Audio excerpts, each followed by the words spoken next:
ये पृथ्वी, ये सौर मंडल, ये ब्रह्मांड,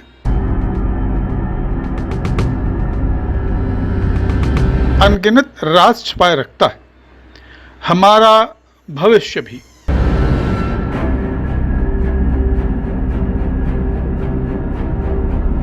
मानने वालों का मानना है कि ज्योतिष एक ऐसी विद्या है जिससे न हम केवल अपने भविष्य को जान सकते हैं बल्कि बदल भी सकते हैं। पर क्या ये सच है? क्या विधि का विधान बदलना इतना सरल है? इसी पर चर्चा के लिए हमारे साथ हैं ज्योतिष के प्रकांड विद्वान और सनातन के मर्मज्ञ आचार्य पंडित सत्येंद्र नारायण वेदांती जी महाराज, बनारस वाले।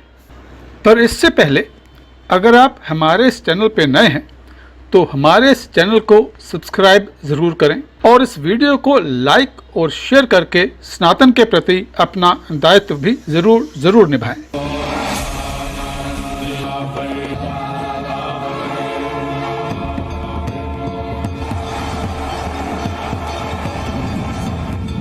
ग्रह, नक्षत्र, तारे, ज्योतिष, ये कहीं ना कहीं सारे मानव मन में बहुत ही कौतूहल उत्पन्न कर देते हैं।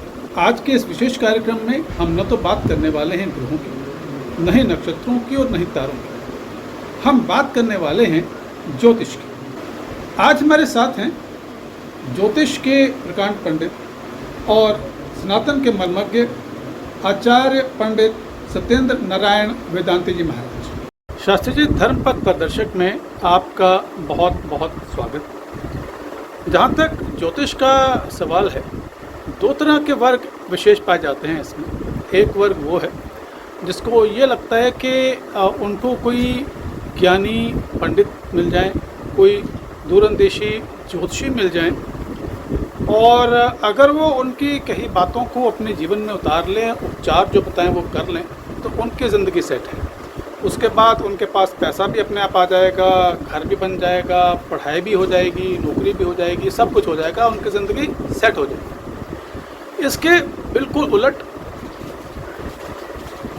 एक ऐसा वर्ग है जिसको ये लगता है कि ज्योतिष सिर्फ एक ढकोसला है, लोगों से पैसे वसूलने का एक तरीका है। तो आपसे प्रश्न ये है कि सच क्या है? पहला वर्ग जो मानता है वो सच है या जो दूसरा वर्ग जो मानता है वो सच है? सच क्या है? जय सीताराम। ज्योतिष को लेकर के जो आपने प्रश्न किया है, बहुत अच्छा प्रश्न। ज्योतिष हमारा जो है, ज्योतिष एक प्रकार की दृष्टा है। ज्योतिष जैसे हमारे शरीर का प्रमुख अंग नेत्र है, उसी प्रकार समस्त वेदों का जो अंग है वो ज्योतिष है। ज्योतिष के माध्यम से ही मनो की भविष्य में आने वाली स्थितियां और परिस्थितियों को मनुष्य जान सकता है। ज्योतिष को हम जैसे समझते हैं कि ज्योतिष एक ऐसा दृष्टा है जिसके माध्यम से भविष्य में जितनी भी परिस्थितियां प्लस और माइनस होती हैं, सब स्थितियों को मानव जान सकता है। और जानने के बाद अगर उसमें वेद और ऋषियों द्वारा जो भी आधारित सब शास्त्रों में जो उनके व्यवस्थित तरीके से पाठ पूजा इत्यादि कर्म निष्पादित किए गए हैं, अगर उसको मानव करता है तो ये सब प्रकार के भ्रम उनसे दूर हो जाते हैं। किस प्रकार के भ्रम की बात कर रहे हैं आपकी? अगर कोई व्यक्ति है वो दफ्तर में जाता नहीं है, काम वो करता नहीं है और उसको किसी ज्योतिषी ने बता दिया कि तुम्हारा ये ग्रह खराब है, आप इसका पूजन कर लो, तो वो क्या वो स्थितियाँ बदल जाएंगी? असंभव। वह स्थितियाँ मानव अगर ये सोचे कि हम कर्म ना करें और बिना कर्म किए, बिना दफ्तर गए इत्यादि हम किसी उपचार का सहारा लेकर के अपने जीवन को बदल दें, ये असंभव। ये आपने बहुत स्पष्ट और बिल्कुल बिना किसी लाग लपेट के बात की, इसके लिए तो आपका धन्यवाद बनता है। मेरा अगला प्रश्न ये रहेगा पंडित जी कि क्या ज्योतिष की कोई वैज्ञानिक पृष्ठभूमि है? जहाँ तक ग्रहों नक्षत्रों की बात है, हम समझते हैं कि ज्योतिष के माध्यम से हम उनकी गणना कर लेते हैं, एक ग्रह और दूसरे ग्रह में कितनी दूरी है ये जान लेते हैं, सोलर एक्लिप्स कब लगेगा एग्जैक्टली हम वो डेट बता देते हैं, यहाँ तक तो ठीक है। लेकिन कोई पर्टिकुलर ग्रह क्या प्रभाव डालेगा, क्या ये भी हम उससे जान सकते हैं? मैं एक छोटा सा उदाहरण देता हूँ आपको। जैसे एक आदमी है, हर दिन वो बेचारा अपने बाइक से जाता है अपने दफ्तर में। एक खास दिन, एक किसी भी दिन वो बाई चांस किसी वजह से बिना हेलमेट के चला गया, रास्ते में उसका एक्सीडेंट हो गया, उसकी मृत्यु हो गई। अब क्या ये ग्रहों नक्षत्रों का संयोग था कि जो रोज़ हेलमेट के साथ जा रहा था, आज के दिन वो बिना हेलमेट के गया, या उसकी मृत्यु इस वजह से हुई कि उसने हेलमेट नहीं पहना था तो उसकी मृत्यु हुई? अगर वो हेलमेट पहन के जाता तो संभवतः उसका एक्सीडेंट भी ना होता और वो मृत्यु भी प्राप्त ना होता। तो आप इसको कैसे देखते हैं?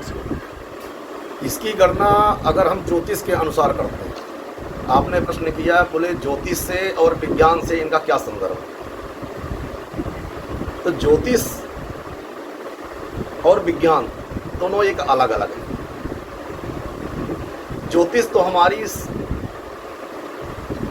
सौर मंडल के जितने भी ग्रहों का संसार में प्रभाव पड़ता है, ज्योतिष अपने गणना के अनुसार ये सब प्रवर्तित करती है।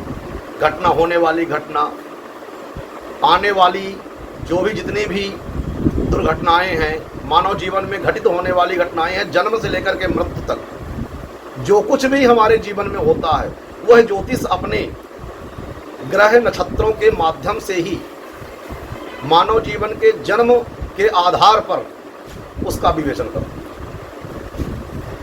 विज्ञान जो है वह अपना प्राकृतिक खगोल पिंडों के आधार पर अपना चलन चालन प्रवर्तन करता है। लेकिन ज्योतिष जो है हमारा, ज्योतिष सौर मंडल में जितनी भी होने वाली जानने के लिए उत्सुकता जो कुछ भी है, वह ग्रहों के मंडल, नक्षत्रों, योगों, करणों के आधार पर ही उसको जाना जा सकता है कि आने वाली घटना इसकी किस आधार पर और किस वजह से।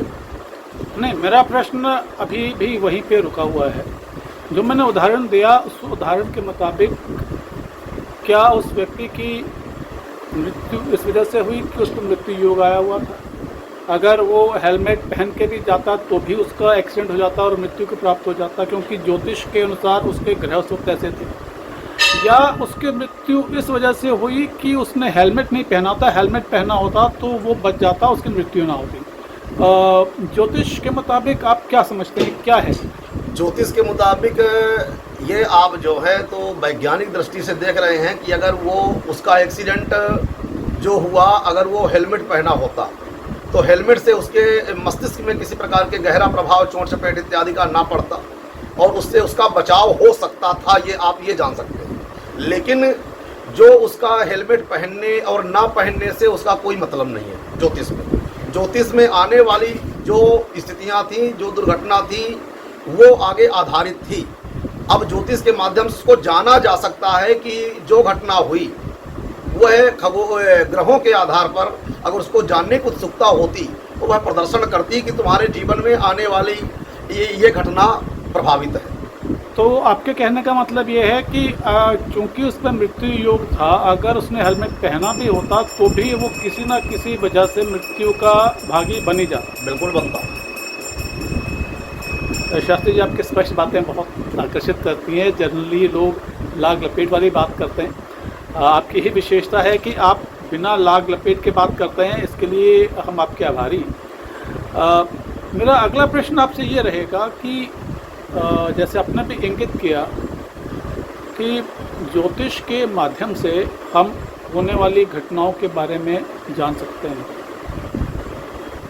मेरा प्रश्न यह है कि वैसे तो अगर आप विदेशों में देखें तो बहुत से भविष्यवक्ता हुए हैं, और ख़ास बात यह है कि हमारे यहाँ पे जो लोग ज्योतिष के नाम पे चिढ़ते हैं, वो नोस्ट्राडामस जो फ्रांस का भविष्यवक्ता था उसके उदाहरण बहुत देते हैं और उसमें उनकी अटूट श्रद्धा है। जो लोग हमारे यहाँ ज्योतिष को ढकोसला मानते हैं वो बाबा वेंगा जो यूएस की थी, अमेरिका की थी, जिन्होंने बड़ी भविष्यवाणियाँ की, उसकी वो कसम नहीं खाते हैं।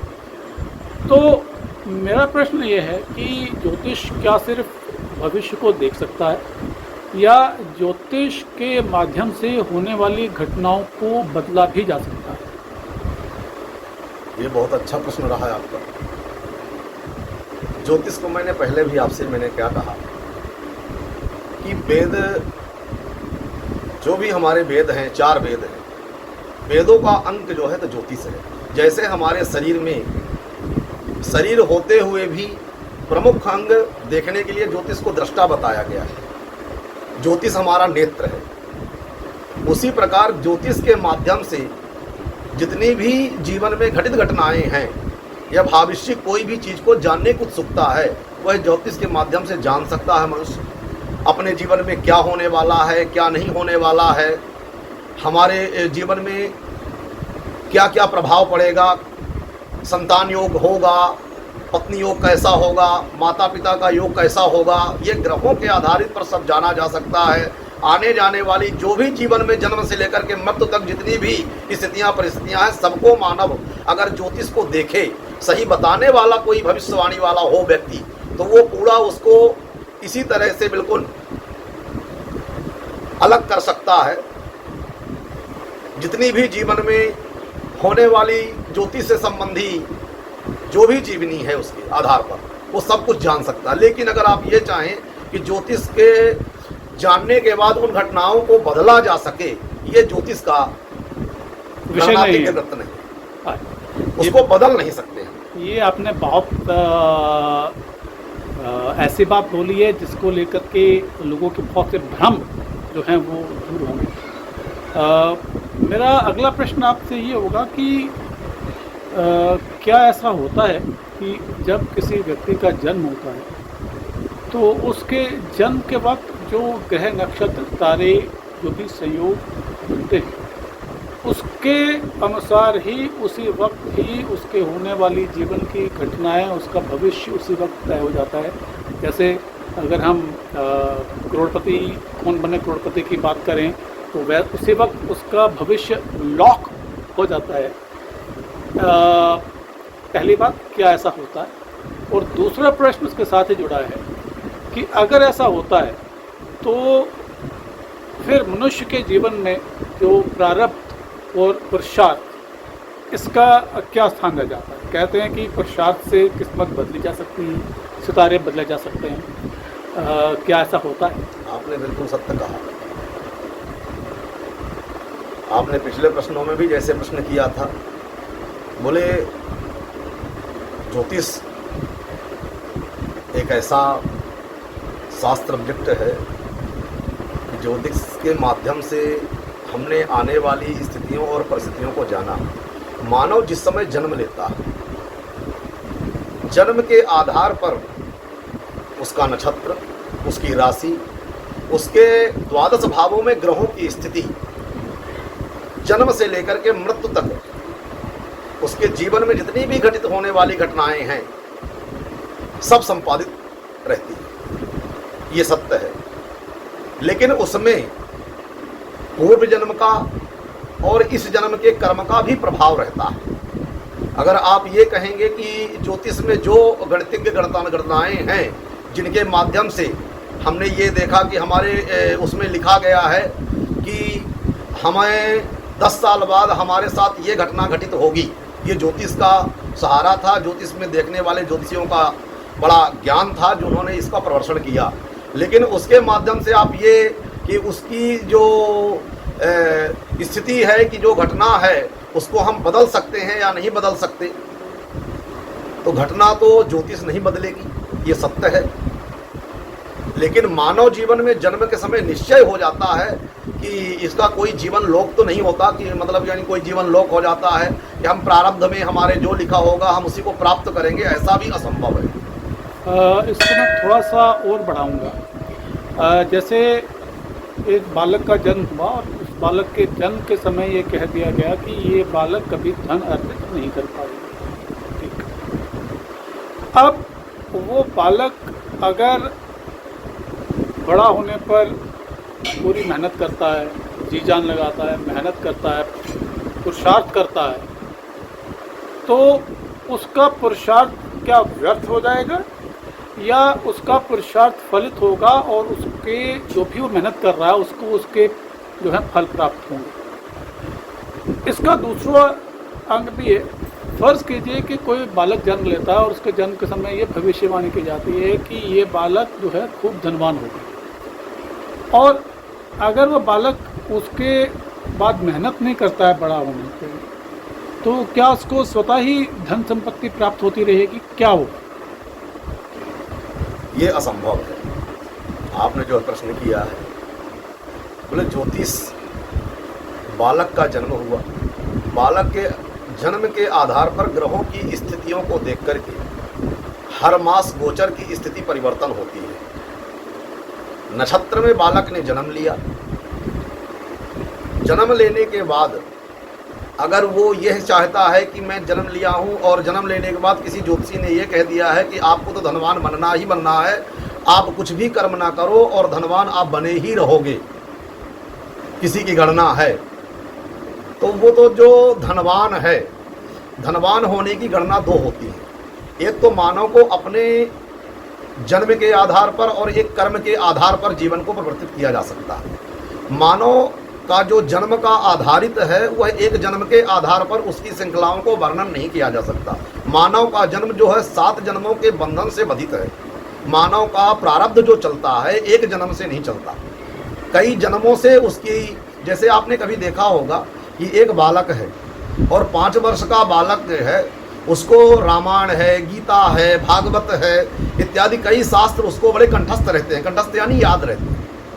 आपने कभी ऐसा विवेचन किया होगा? जी। बोले ये बालक जो है 5 वर्ष का ही बालक है लेकिन पूरी रामायण इसको कंठस्थ है। बड़े आपने अभी गुरुदेव का भी आपने ऊंचा सुना कि गुरुदेव के कई ऐसे बखान रहे जी कि मतलब उन्होंने कुछ समय के बाद जो है मतलब उनके नेत्र सजलता न होते हुए भी उन्होंने जो भारतवर्ष के और राष्ट्र के हित में जो भी उन्होंने अपने अपना अंकित किया है वो बिल्कुल सब सत्य थे। तो एक ऐसी भी दृष्टि होती है जो दृष्टि हम जानते नहीं है, लेकिन वो दृष्टि हमको पूर्ण आत्मज्ञान, ज्योतिष एक ऐसा सब्जेक्ट है कि ज्योतिष अगर आप चाहें कि केवल शिक्षा पर आधारित है तो ये भी असंभव है। ज्योतिष तब आपकी फलित है, ज्योतिष के साथ अगर अध्यात्म वर्क करता है, अध्यात्म काम करता है, अध्यात्म तो ज्योतिष बहुत फलित होती है। ज्योतिष का सहारा लेने वालों को हमने ज्योतिष पढ़ तो लिया, लेकिन ज्योतिष स्टडी एक अलग, लेकिन उसके साथ अगर अध्यात्म मिलता है, ऋषियों का आशीर्वाद मिलता है तो सोने पे सुहागा है वो। तो जीवन में किसी के फलित करने में जो आनंद आएगा, जो उसके आंसर सटीक होंगे वो बहुत ही अच्छे होंगे। आपने कहा कि जन्म और जो अपने उसके कर्म का प्रभाव, तो मैंने आपको बताया कि कई जन्मों का ये रहता है, एक जन्म का प्रारब्ध तो नहीं रहता है। तो मानव जन्म तो लिया, लेकिन जन्म जैसे आपने देखा कि वो जन्म से धनपति है, ये जन्म से ज्ञानवान है। तो ज्ञानवान होना तो उसके कई जन्मों का हिसाब किताब है उसने, क्योंकि जो ज्ञान होता है वो शरीर को नहीं होता, आत्मा को होता है। जो ज्ञान होता है वो आत्मा को होता है, शरीर को ज्ञान नहीं होता। तो जो ज्ञान था, क्योंकि आत्मा कब अजर और अमर है, आत्मा कभी मरती नहीं। मरता हमारा शरीर है। तो शरीर हमारा जब जर्जर हो जाता है तो आत्मा इस शरीर को छोड़ करके दूसरे जो है शरीर को ग्रहण कर लेती है। ये तो सत्य है। उसी प्रकार जो हमको पूर्व जन्म में जो हमने अपने द्वारा किया गया कर्म, अपने हाथ से जो हमने कर्म किया है, उसे सत्कर्म भी कहिए, धर्म भी कहिए, जो हमने किया है वो हमारा अगले जन्म के लिए जो एकत्रित हुआ है, तो हमारा जन्म वहीं होगा।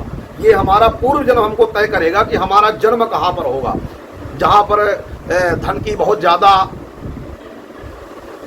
अगर हम धनवान हैं, जन्म से धनवान हैं, तो इसमें हमारे पूर्व जन्म का प्रारब्ध है। कर्म से धनवान हैं, उसमें भी हमारे पूर्व जन्म का प्रारब्ध है।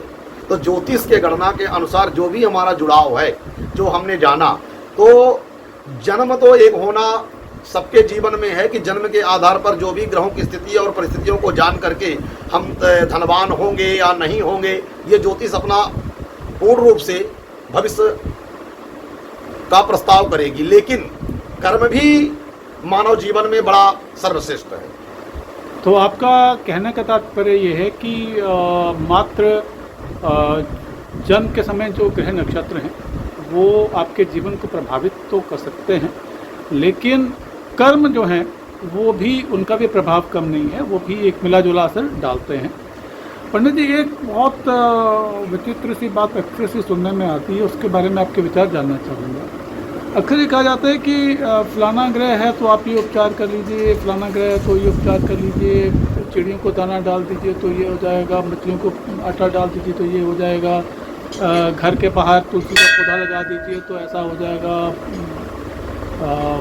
घर में आप मछलियाँ रख लीजिए तो ये हो जाएगा, आपके घर में धन आ जाएगा, आपके सुख शांति बढ़ जाएगी। ये बातें कितनी सही हैं और कितनी मन को तसल्ली देने के लिए? देखिए, मानव सब कुछ जानते हुए भी ज्योतिष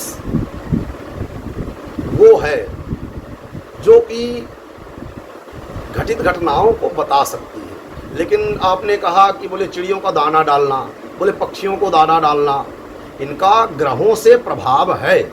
मैं ये नहीं कह सकता कि इनका ग्रहों से प्रभाव नहीं है, लेकिन ये जीवों को भोजन कराना ये भी एक धर्म है। ये जो हम कर्म कर रहे हैं ये भी एक धर्म है। लेकिन हम ये सोच लें कि हमने मछलियों को दाना डाला और हम उससे धनवान बन जाएंगे, ये तय नहीं करता। ये तय नहीं करता।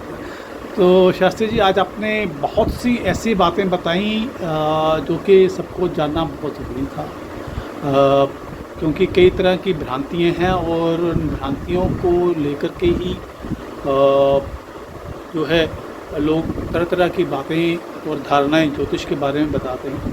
हमें पूरी उम्मीद है कि हमारे इस प्रयास से जो है ज्योतिष को लोग सही परिप्रेक्ष्य में देखेंगे, और सही परिप्रेक्ष्य में देखेंगे तो इससे उनको भी तसल्ली रहेगी। इतनी सटीक और इतनी स्पष्ट बातें करने के लिए आपका बहुत बहुत धन्यवाद। एक बार फिर से धर्म प्रदर्शक के लिए इतना समय निकालने का बहुत बहुत धन्यवाद। जय साईं।